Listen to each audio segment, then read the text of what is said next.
स्वर्गीय मीनाताई ठाकरेंच्या पुतळ्यावर लाल रंग फेकल्याचा ठाकरेंच्या शिवसेनेचा आरोप आहे आणि काल रात्री अज्ञातांनी लाल रंग टाकल्याची माहिती सुद्धा समोर आली आहे। ठाकरेंच्या शिवसेनेच्या किशोरी पेडणेकर त्या कॅमेऱ्यामध्ये कोण व्यक्ती आहे ती कळेल, त्या व्यक्तीचं वर्तमान काय आहे, त्या व्यक्तीचा भूतकाळ काय आहे, नक्की हे तपासलंच पाहिजे। कारण हे सगळं केल्यानंतर जर शिवसैनिक भडकले असते आणि काहीतरी वेगळं घडलं असतं तर त्याचा फायदा कुणाला होऊ शकतो। या सगळ्या गोष्टीचा पोलिसांनी या गोष्टीवर विचार करतील, कारण मुंबईच्या पोलिसांवर आमचा पूर्ण विश्वास आहे। ते नक्की त्याला शोधतील, नक्की त्याच्या मागची काय पार्श्वभूमी आहे ते शोधून काढतील आणि अशा गोष्टीचा आम्ही निषेध करतो आणि सतत सरकारचा धाक राहिला नाही अशा गोष्टी घडायला लागलेत। मला याची काही कल्पना नाही कुठली, कारण मी पण प्रवासात आहे, मी जालन्यात होते। जर अशी काही घटना घडली असेल तर ही घटना चुकीची आहे। अशा प्रकारचं कुठलेही कोणाचेही अपमान करणं, तर माणसाही तो अपमान करणं किंवा कोणाचाही अपमान करणे अयोग्यच आहे आणि याची तीव्र मी निंदाच करणार। शिवाजी पार्क बघा, हे भेकडांचं काम आहे, कळलं ना। यांच्यात हिंमत आहे ते समोरून करतील। हे भेकड कोणतरी असेल हिंमत तर समोर यायचं होतं, मग काय झालं असतं ते शिवाजी पार्कमध्येच कळलं असतं।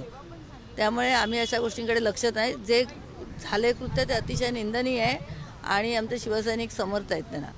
हे फारच निंदनीय आहे आणि चुकीचं आहे। खरं तर मागच्या वेळेला एकदा कोणीतरी पुतळा असा डिस्कलर केला होता, त्यावेळेला आम्ही मागणी केली होती की इथे 24 तास पोलीस बंदोबस्त असावा। त्याप्रमाणे 24 तास बंदोबस्त असायचा पूर्वी। नंतर मला वाटतं CCTV लागल्यानंतर त्यांनी तो विड्रॉ केला आणि जर का इथे 24 तास पोलीस बंदोबस्त असता तर आज इथे हा प्रसंग घडला नसता। आम्हाला पण माहीत नाही, आम्हाला कळलं सकाळी। म्हटलं मी आणि अजित कर्मितला स्थानिक शाखा प्रमुख आलो आणि बघितलं तर मग फोटो काढले आणि आम्ही म्हटलं आपण की साफसफाई करून घेऊया, म्हणून आम्ही साफसफाईचं काम चालू केलं। बरोबर आहे, तो प्रश्नही बरोबर आहे। ते आता उत्तर प्रशासन देईलच आणि त्या विषयावर वरिष्ठ आमचे बोलतील। आम्ही आमची आस्था जिथे आहे, मासाहेब आहेत, त्यांची सुरक्षा आणि स्वच्छतेचं काम करतो। तर पुतळ्यावर रंग टाकलेल्या प्रकरणाच्या तपासाला आता वेग आलेला आहे। तपासासाठी स्थानिक पोलिसांच्या 3 टीम तिथे पोहोचल्यात आणि आजूबाजूला असलेल्या सर्व इमारतींचे CCTV फुटेजेस सुद्धा आता तपासले जाणार आहेत आणि आजच आरोपी पकडण्यासाठी पोलीस प्रयत्नशील असतील। गृहराज्यमंत्री योगेश कदम यांनी या प्रकरणाचा पाठपुरावा केलाय।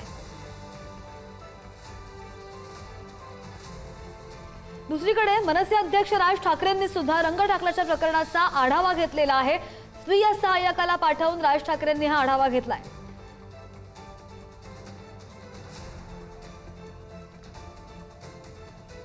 महत्त्वाची अपडेट, थोड्याच वेळात उद्धव ठाकरे पुतळ्याच्या परिसरामध्ये येणार आहेत आणि ते सुद्धा पाहणी करून जाणार आहेत। काही वेळातच उद्धव ठाकरे सुद्धा या पुतळ्याच्या परिसरामध्ये येणार आहेत।